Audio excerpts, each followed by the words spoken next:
بسم الله الرحمن الرحيم وبه نستعين وصلى الله وسلم على نبينا الكريم وعلى آله وأصحابه أجمعين. Respected elders and brothers, our beloved viewers at home, Alhamdulillah, we have reached another Sunday, and Sunday we do our Tafsīr, our weekly Tafsīr. Alhamdulillah, we have started opening up the masjid. A lot of brothers are coming, Musallis are coming, and it's very lively, and we can feel the spirit once again of Musallun coming back to the masjid, and it's something that we've all probably been very thirsty for. So Alhamdulillah, and we make dua that Allah Azza wa Jal keeps on opening up these routes for us and not close them back as they were before. So today inshallah we will do Surah Naba. Surah Naba is the 78th surah of the Quran, and we are all very familiar with Surah Naba because most of us, once we were kids and we were small, we started our journey of the Quran with Surah Naba, right? Amma para, as they call it, or Ampara. Usually that's where we start. So all of our childhood memories we can probably recall. We were reading this to our teacher, etc., when we were small. So let's take a look at the meanings of this surah, or try to attempt to understand the meanings of this surah. The surah has very strong messages. Some are very scary as well. So amma yatasalu. Now, the meaning of this verse is that Allah says, about what are they asking one another? So about what are they asking one another? And the Quran, many times it creates this curiosity within the listener. What are they asking about? Just from that, you might say, well, who's asking? What are they asking about? And all these different questions arise, right? And so the reason why Quran didn't delve a lot into the insignificant detail is because when Quran was revealed to the Quraysh and the people of Makkah, it was obvious who was being talked about here, who's the listener, who's the audience, who's the person being referred to in this verse, right? So, but as for us, we kind of have to look at the context. So, in the time of the Prophet ﷺ, obviously there were those who believed in the Prophet ﷺ and those who didn't believe. They were known as al-mukaththibun, those who denied the Prophet ﷺ. And the surah right before this in Al-Mursalat, we have وَيْلُ يَوْمَئِذٍ لِلْمُكَذِّبِينَ. Allah repeatedly sends damnation and curse upon those people. That wail be to those mukaththibin. So Allah's talking about that same idea and notion and concept is being passed by in the next surah. What are the mukaththibun asking one another about? We can ask one another question, a legitimate question, to know something. You go down the street on hillside and you don't know where a supermarket is, and you ask your brother, where's the supermarket? That's a legitimate question. You want to know the answer to it. But some questions are rhetorical questions. They are meant to make fun of the person who you're throwing this question to, right? It's like when someone does something for you and then you say, is this the best you can do? Right? You say that. Is that really a question? No, it's a sarcastic question. It's an insult to the person who you're asking. Like they haven't met your standards and they haven't made you happy with what they have done. So this is a rhetorical question because we will see in the next verse how it is rhetorical. So Allah is saying, what are they asking one another about? عَنِ النَّبَإِ الْعَظِيمِ. Are they asking about the great news? About the great news. So Naba means the great news. That's where Nabi comes from. Nabi means someone who brings a great news, right? And Naba is different than Khabar. Khabar is just any news. You can say that, oh, this computer that I'm watching or live streaming from is from Apple's or is from Windows. It's just an information that I can't do anything with. But Naba is a great news which demands action. If I give you a Naba, you have to act upon it. So, for example, if the government said, or the media said, or people who we trust said that there's a virus outside and you have to be careful, That's a Naba, that's a great news, that's something big. You have to take action, meaning you have to socially distance yourself, you have to cover your face, etc., etc. Or, if I say there's a hurricane coming, that's a great news. You have to act upon it. You have to leave the area that you're not supposed to be there. You have to evacuate that area. So that's a Naba. So Allah is saying, are they asking about Anin Naba il Azim? Are they asking about the great news? Azim comes from the word Azam. Azam means bone, right? Azam means bones. Why is it called bone called Azam? Because it's strong, it's formidable. You can't just break it. So are they asking about that big news, right? And then Allah says, الَّذِي هُمْ فِيهِ مُخْتَلِفُونَ. Wait, but why are they asking about this question? They were regarding fihi, and regarding this great news, they're already in disagreement from before. So the only reason why they're asking this question now is because they're trying to be sarcastic, they're trying to be rhetorical, they're trying to make fun of the Prophet ﷺ. So they're already in disagreement with this. It's not like, oh, they just had some curiosity or they believe in this, but they just want to get a confirmation from the Prophet. It's not like that. They're already in disagreement with this. So Allah is saying, they are asking this just because they want to make fun of it, or they want to make condescending remark about the Prophet. And then Allah says, "Kalla sayalamun." Kalla sayalamun. So kalla, this word, if it comes by itself, right? If you say kalla, it means never, no, not at all. If it comes by itself, it's like no with like exclamation marks. Not, never, can't be done. Kalla, can't do it. So, right? But if it comes by itself. But if it comes in a sentence together with other things, it flows with other things, like in this case, كَلَّا سَيَعْلَمُونَ. We're not saying كَلَّا stopping and then سَيَعْلَمُونَ. We're saying كَلَّا سَيَعْلَمُونَ. So when it comes together with something else and flows, then it gives the opposite meaning of the kalla that comes by itself. The opposite of never and no. So in this case, it would be, of course, for sure, they're going to know. They're going to know about the Day of Judgment, which they're asking about. So if we actually look at the three types of warnings that are in the Quran, then we see that there's three types of threats. One is Allah Azza wa Jal threatens different nations and different nation of Nuh alayhi salam, nation of Lut, Ibrahim alayhi salatu wasalam, all of them. This is a threat, and your nation will be destroyed, and all those nations were destroyed as well. So that's one type of threat in the Quran. The other type of threat that's in the Quran is about Qiyamah. That Qiyamah is coming, prepare for it. If you're not prepared for it, then your outcome on the Day of Judgment won't be pleasant for you or for your family or the ones you love, etc. And the last type of threat that the Quran makes is about Jahannam, right? Jahannam.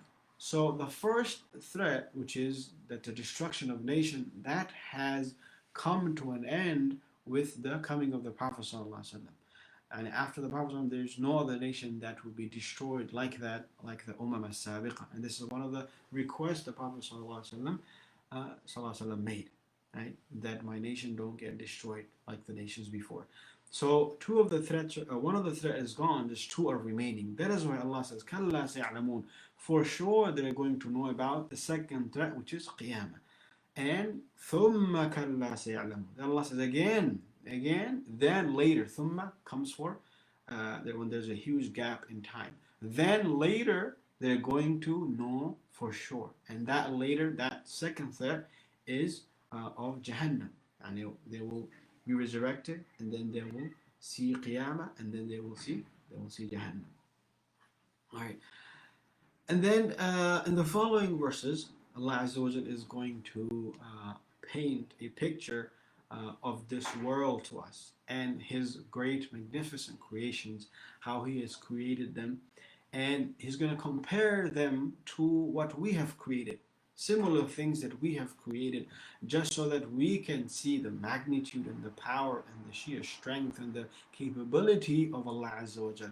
And this is, again, going back to those people who are making fun of Qiyamah. So this would kind of establish power and authority and strength for Allah Azza wa Jal. So Allah says, "Alam naj'alil arda mihada."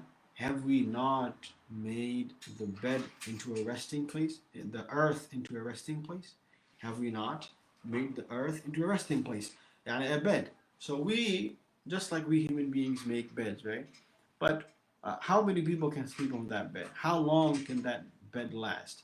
Is it immune from bed bugs and other types of insects? So many things can go wrong with that bed and mattress that we made. But Allah says He has made the entire earth into a bed. Right? How many types of creatures and animals and different types of creations, they all rest and make this earth into their bed. Right? So Allah says, Alam naj'al arda mihada. Again, reminding them as well, like how dare you question Qiyamah and how dare you make fun of the Prophet ﷺ. Right? Look at the basic, essential favors that you are receiving and you are benefiting from Allah Azza wa Jal. Right? And then وَالْجِبَالَ أَوْتَادًا, and we made the mountains as pegs. Yani we also make pegs, right? And when the Quran was revealed, the Arab, they used to make pegs for what? They used to make pegs for when they were erecting a tent and khayma. This is a great part of the Arab culture. Even nowadays, you go, tent is a big part of their culture. For a picnic, we might go to fresh meadows and we might do barbecue and etc.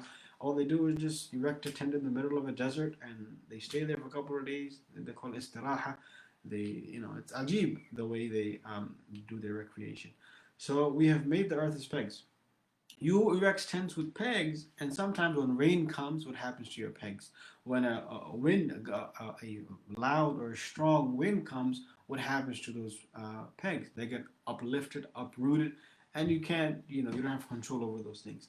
But then Allah says, we have also made pegs, and our pegs are the jibal, the mountains. Compare your tiny little fallible, weak um, uh, pegs to the mountains that Allah has created. The mountain is so strong that we all understand the strength of the mountain. If someone climbs a great big mountain, they brag about it for ages. Recently, one of the CEO and the owner of Amazon, he said that Google is like a mountain. Like you can climb a mountain, but you can't move a mountain. Who has the power to move a mountain, right? So, and we understand that concept that mountains, they cannot be moved, they cannot be shaken. You can't move them. So, again, Allah is saying that your pegs and our pegs, you compare the two pegs. And Allah says, وَخَلَقْنَاكُمْ أَزْوَاجًا. And this is something we hear all the time and see all the time, especially in our wedding cards. When we like to invite our guests to a wedding, we write this verse, and we have created you in pairs. Your whole existence comes from pair, men and women, male and female. You cannot say that, oh, I'm not from male and female, and I came by myself. Even this whole theory of some of the theories of evolution, is unacceptable, and so and to an extent. You might say, okay, one male, one part, or one person might have come by chance, but you're saying both people, two people came together, and this whole, and you can only reproduce only when two people come together. The chances are, it's just. So Allah said, we created you in pairs, and you need your pair to live happily and to live with some sort of satisfaction and tranquility and peace in your life. You cannot reject a spouse, right? Allah says we put peace and tranquility in your spouse. Without a spouse, you feel alone. You feel like your half is missing. That's why they say, "Where's your other half?" And you feel like your half is missing when your spouse and wife is not there, especially when they go to visit their parents. When they're there, you're like, it's so annoying, or you get tired of each other. But then when you separate from one another for a couple of days, then you start feeling like your half is missing. So Allah, we created you in pairs. It also, azwaj also means groups. Azwaj can also mean groups. So it can mean that we have created you in societies. In societies. So just like a person has a need to their spouse, we also, mankind, have a need to society. We have to belong to a society. We need to feel a sense of belonging no matter where we go in order to thrive and succeed and become enhance ourselves and better ourselves. You will hear all the time, people who came to America in the early stages, they will say at that time there was no one here, there was no masjid here, and etc. And they will say how difficult it was. Going back to what Allah is saying, we have created a society. You need to live in a society where people are interdependent. They seek help from one another, and we cannot isolate ourselves from society. Sometimes you might go for work to a different state. Outside of New York, you go, right? You get some IT job or something. In the beginning, you got to go out of state, and people always say those days they remember it was so difficult. There's no Muslims, and it's just you feel out of place, a fish out of water, right? So وَخَلَقْنَاكُمْ أَزْوَاجًا, we have created you in groups and societies and sects, etc. وَجَعَلْنَا نَوْمَكُمْ سُبَاتًا, and we had made your sleep as a means of rest. Subat actually literally means to be cut off from something, cut off. That's why a Sabt is Saturday, and Sabt for the Jewish community, it was such that when Saturday came, they were supposed to cut off from all of their work and all of their other responsibilities and dedicate that day to worship. So Sabt means you're cut off from something and you start something else. So, and we made your sleep as a rest, as a means of rest, recharge, as a means of recharging yourself. Try going a day without sleep or 2 days without sleep. You will become, your basic task becomes very difficult to fulfill and finish. So جَعَلْنَا نَوْمَكُمْ سُبَاتًا, and we made your sleep as a thing for rest. And وَجَعَلْنَا اللَّيْلَ لِبَاسًا, and we made the night as clothing, as something that clothes. When you clothe yourself or when you put a blanket over yourself, sometimes when there's a light in the room and you can't turn it off, what do? You clothe yourself with a blanket. Or if you're flying on an airplane, what do they give you? They give you those eye covers and eyelids. You cover yourselves. It's a covering. So you cover yourselves, you take different means of covering yourselves, or even the house and the roof that you live in, that's also a covering. But Allah says that we put the entire earth, or at least half of the earth, intermittently, we cover them up with darkness, and there's nothing that can light them back up as the day. وَجَعَلْنَا النَّهَارَ مَعَاشًا, and we made the day for livelihood. The day is meant for making your livelihood, for making your earnings, for going to work, for going to job. And the night is for sleeping. So the people who do night shift job, you might say, well, they do night shift. But if you look at the majority of the businesses around the world, even in New York City, Wall Street, and most of the businesses, they're all dead. They're not working, not operating. The only things that do operate at nighttime are places that you're not supposed to be in the first place. Things that are unnatural to people, those things operate at night, usually, right? And the people who do night shift and they sleep during the day, they just never. It affects your sleep when you try to completely shift from night to day. It's just the quality of that sleep is not the same thing. During the day you sleep, you wake up after like 5-6 hours. You can barely get 5-6 hours. But at night, alhamdulillah, you sleep and you wake up and like, how did all those hours go by? وَبَنَيْنَا فَوْقَكُمْ سَبْعًا شِدَادًا, and we constructed and we built above you 7 strong heavens, or 7 intense buildings. And those are the heavens that Allah Azza wa Jal has created. The 7 heavens in their vastness, their loftiness, their perfection, their precision, their adornment with both stable and moving stars. You look at the sky, maybe right now because of the light pollution, when we're in the city, we don't see it. We don't appreciate the sky and what's in it. But when we perhaps go to the suburbs and we go somewhere where it's dark and there's no light pollution, you look at the sky and it's just mesmerizing. It's breathtaking. It will take your breath away. What Allah Azza wa Jalla has created in the heavens, in the sky. And وَجَعَلْنَا سِرَاجًا وَهَّاجًا, we have made the sun, we have made that sun into a wahaj, a radiant lamp that keeps on giving light. And scientists say it's been going for billions of years, it's gonna go on for billions of years. Where is that energy coming from? It's self-lit. When you go to barbecue, there's some charcoals that are self-lit. You don't gotta do too much work. So the sun is self-lit. Where's that energy coming from? And it's continuously providing energy, right? Continuously. And we take that uh, energy and we can convert it into other energies through solar panels. The entire ISS, the International Space Station, it's all powered by the power of the sun. There's no electricity there, right? There's no like wire that's plugging from here to the ISS. It's all taken from the sun. So Allah says, we have made the sun into a burning lamp, that continuously burning. And if the sun wasn't there, and why is it important that it's continuously burning? Because if it stopped one day, then a year later the earth would freeze. There would be no people left. Right? There would be no people left. وَأَنزَلْنَا مِنَ الْمُعْصِرَاتِ مَاءً ثَجَّاجًا.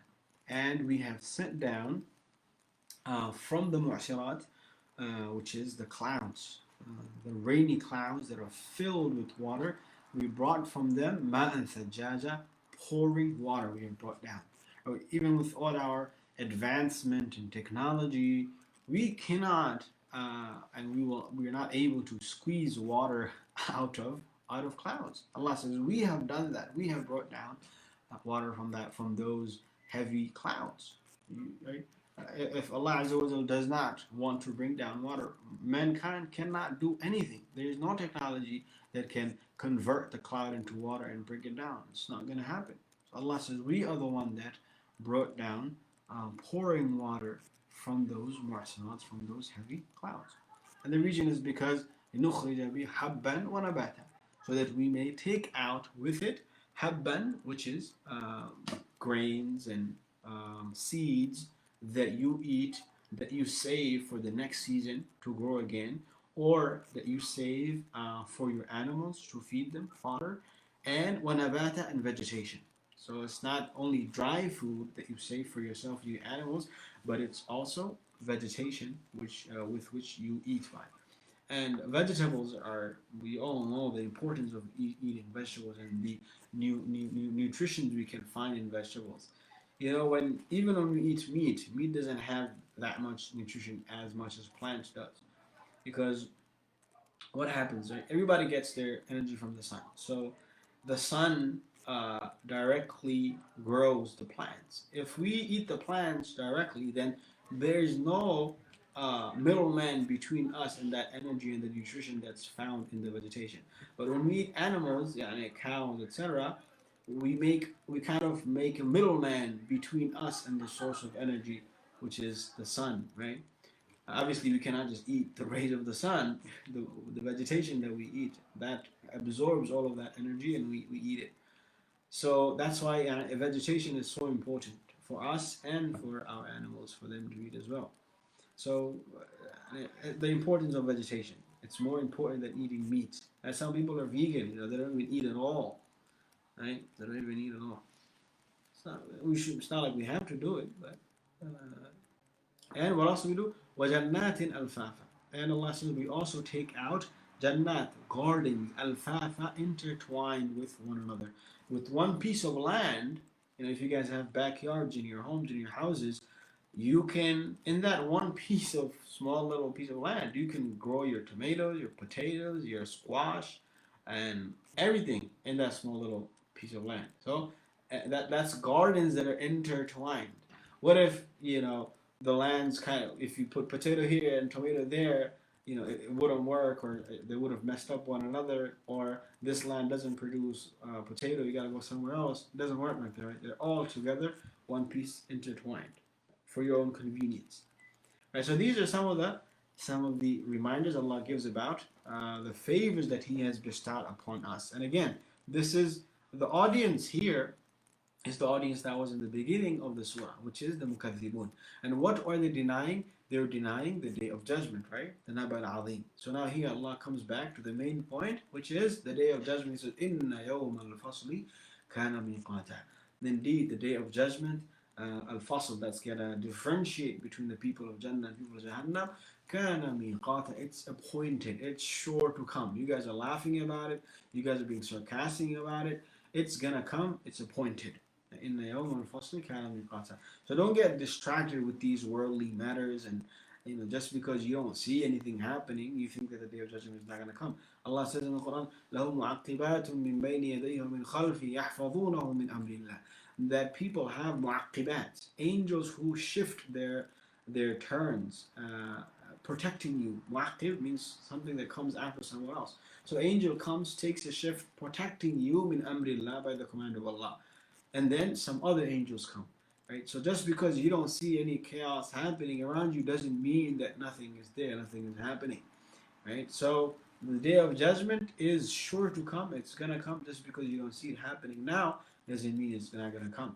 Right? So maybe like 6 months ago, if someone came and told us how our society and how everything was going to be right now with coronavirus and the pandemic, the masjid was going to be closed and people were going to pray 6 feet apart from each other, we would laugh maybe, right?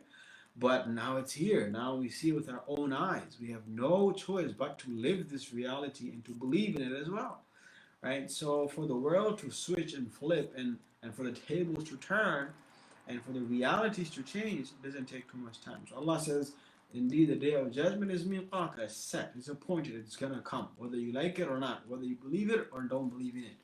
In the yawm al-fasl kana miqata. And some of the description of that day is يَوْمَ يُنْفَخُ فِي الصُّورِ, the day when the horn will be blown. فَتَأْتُونَ أَفْوَاجًا, and you will come to Allah Azza wa Jalla in groups, afwaja, in crowds and groups, right? And don't think that just because you're coming in groups or crowds, you will be able to help one another, but just the fear of that day and the magnanimity of that day will be shown when people come in huge and huge groups. When there's like, if one person passes by, you won't get scared of that person. That's why all these protests and these riots are happening, right? But what if one person was rioting and protesting? Nothing. You won't really feel the power or the energy behind that. When you have a large group of people pass by, you feel that energy. So on that day, you will see people come in large groups, and just that awe and the reverence and the respect and the fear will be different on that day. And what else will happen on that day? Just like Allah painted some of the clear examples of this world, Allah is also doing the same thing for the hereafter. He's saying that people will come in groups, and وَفُتِحَتِ السَّمَاءُ فَكَانَتْ أَبْوَابًا, and the skies will be opened. And the skies will be opened.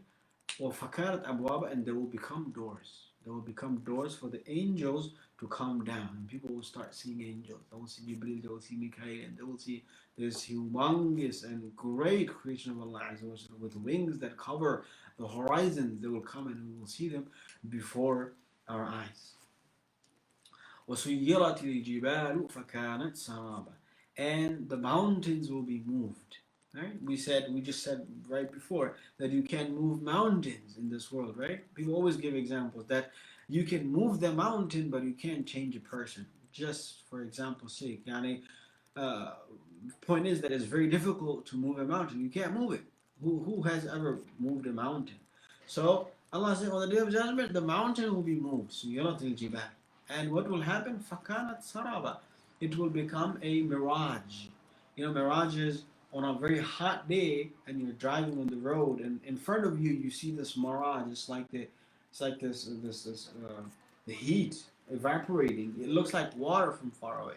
But when you come near it, it's nothing, right? So the mountains will be moved, and they will be as if they never existed, as if they were never there, right? It will become like moth and fluff.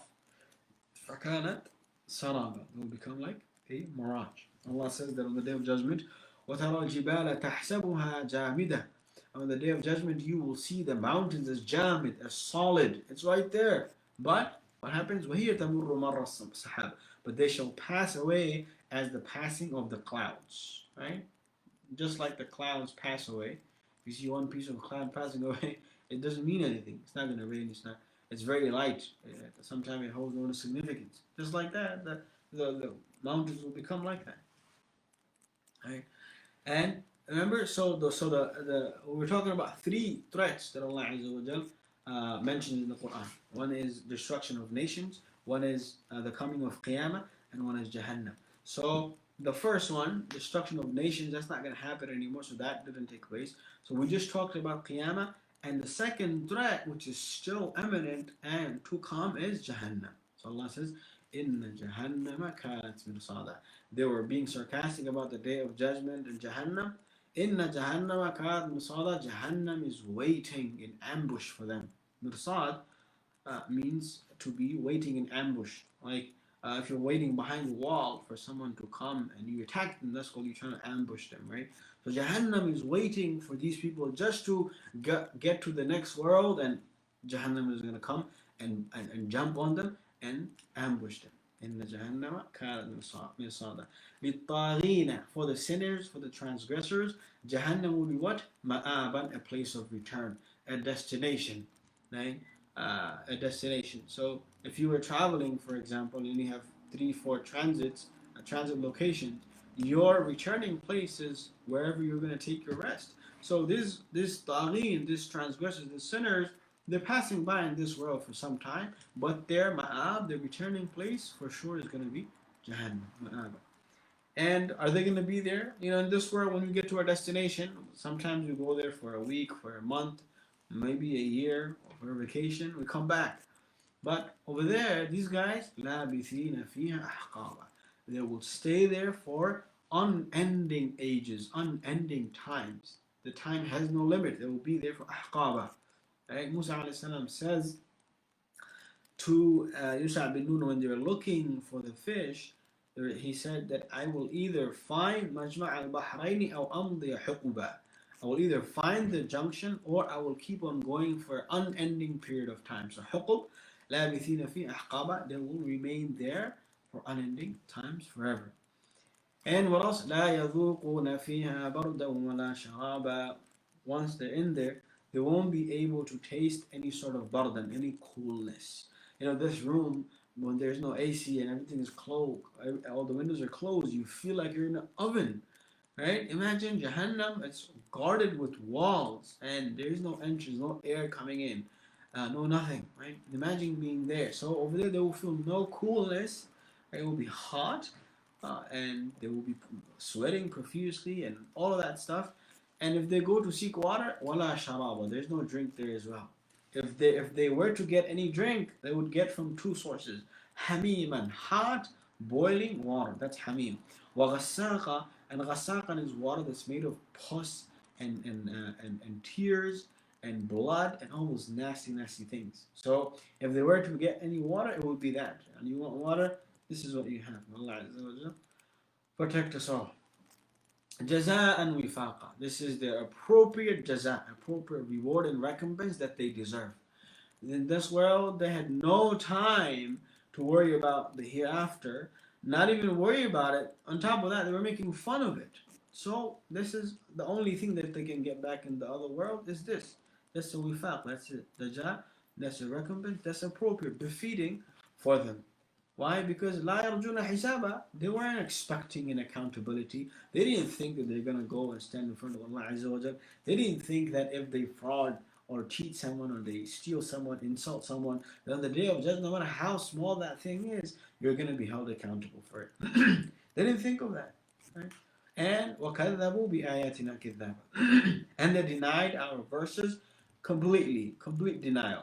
They didn't even just say, oh, let me think about it. Maybe it's true. Or let me read the Quran translation that guy gave it to me. No, nothing like that. Maybe they threw out the Quran. That's denying it emphatically. وَكَذَّبُوا بِآيَاتِنَا كِذَّابًا. But Allah says, all of those things that they did, all of those insults and all of those fraud and all of those rejection and denial that they were in, Allah says, أَحْصَيْنَاهُ كِتَابًا. We have enumerated all of those things, kitaba, in writing. In writing. It's not like you would say that, oh, where is the proof for this?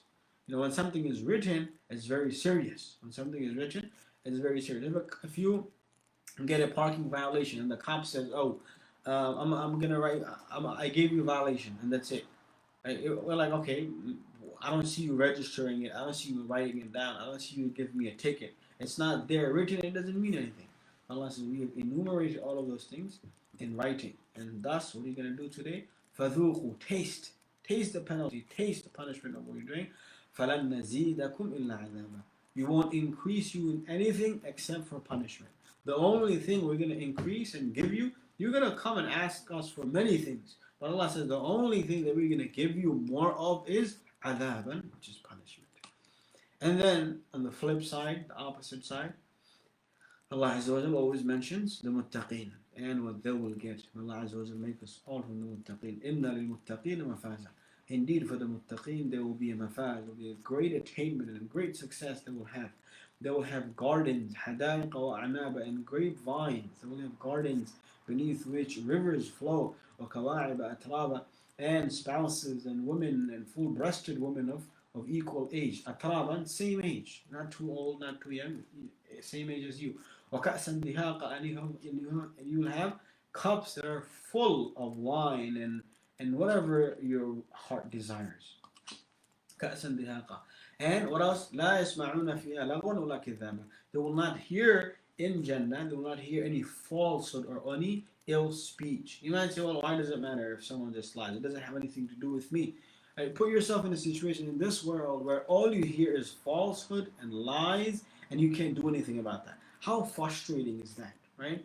All the stuff you hear on the news from political leaders, and you know it's straight lies. Right? The frustration that you feel, that oh my God, I can't believe that he's saying this on public TV, and there are people that are actually listening and believing in this, right? So, and in Jannatul Firdaus al-A'la, in Jannah, if Allah gives us all, we won't have to deal with any of those nonsense, any of those lies and falsehood. So you don't have to feel that frustration there. جزاء من ربك, this is a reward and a recompense from your Lord. عطاء حسابا, this is a gift and it is given to you because a hisab was done of your action. It wasn't just given for free. If something came for free, you won't value it as much. But you worked for it, you earned it. So Allah is reminding you, you earned it, and you did what you're supposed to do, and that is why you're getting this. It is from your Lord, who is the Lord of the heavens and the earth, and what is in between them, Ar-Rahman, the more merciful. لا يملكون منه خطابا. They, all the creation, they do not possess, they do not own from him authority of speech. Right? They can't talk in front of Allah Azza wa Jalla on that day. No one will be able to talk, will be whisper, move, even to move their limb. Forget about intercession. Intercession comes way later. No one will be able to even speak on the day of judgment without the permission of Allah Azza wa Jalla. لا يملكون خطابا. They are unable to منه خطابا. On that day, يوم يقوم الروح والملائكة صفا. On that day, even Ruh, which is Jibreel, will, and all of the angels, they will all be standing in line, in rows. Right? You might think that on that day, maybe angels will get some sort of special task or job or privilege. Yeah, later on they will, but for a certain time, a certain moment, for some time, everyone will be in rows. Right? Imagine that, right? How scary that situation will be. لا يتكلمون إلا من أذن الرحمن قال صوابا. No one will be able to talk on that day except for the one whom Allah gives permission to, Ar-Rahman, and He says the truth. You won't be able to say things that make no sense. You won't be able to beat around the bush on that day. Sawaba, you gotta say what is the right thing. ذلك اليوم الحق. That is the true day. فَمَنْ شَاءَ اتَّخَذَ إِلَى رَبِّهِ مَآبًا. That is the day that will come. It is full of truth. There is no falsehood to it. It is to come. So whoever wants, let them take a path to their Lord. Let them find a path that will lead to their Lord. Allah says, يَا أَيُّهَا الْإِنسَانُ مَا غَرَّكَ بِرَبِّكَ الْكَرِيمِ. Oh insan, what has misled you? What has taken you away from your Lord? So if you have gone away, then come back to that road of your Lord. إِنَّا أَنذَرْنَاكُمْ عَذَابًا قَرِيبًا. And this is the last verse. Indeed, we have warned you of a عَذَابًا قَرِيبًا, a punishment that is nearby. It's not too far. It's nearby. All you have to do is close your eyes for the last time and you will see it. يَوْمَ يَنْظُرُ الْمَرْءُ مَا قَدَّمَتْ يَدَاهُ. On that day, a person will see what he put forward on that day. He will see whatever he did in this world. And the kafir on that day, he will be saying, يَا لَيْتَنِي كُنْتُ تُرَابًا. That woe to me, I wish I was dust, and I wish I was nothing. I wish I was an inanimate object, something that didn't have any ruh. Because even I'd rather be a turab right now who has no fear of accountability. But me, being an insan, I have to. And this is the kuffar will say that on that day. So this is the end of Surah Al-Naba. Hopefully it became a little bit more clear than before. And Allah Azza will give us all the tawfiq to ponder over His verses and His message. And Allah Azza will give us all the tawfiq to implement these in our lives and thereby increasing our iman and yaqeen, inshallah. Alright, I'll see you guys inshallah for the next time, next Sunday when we meet. Until then, you guys stay safe and healthy. Wassalamu alaikum wa rahmatullahi wa barakatuh.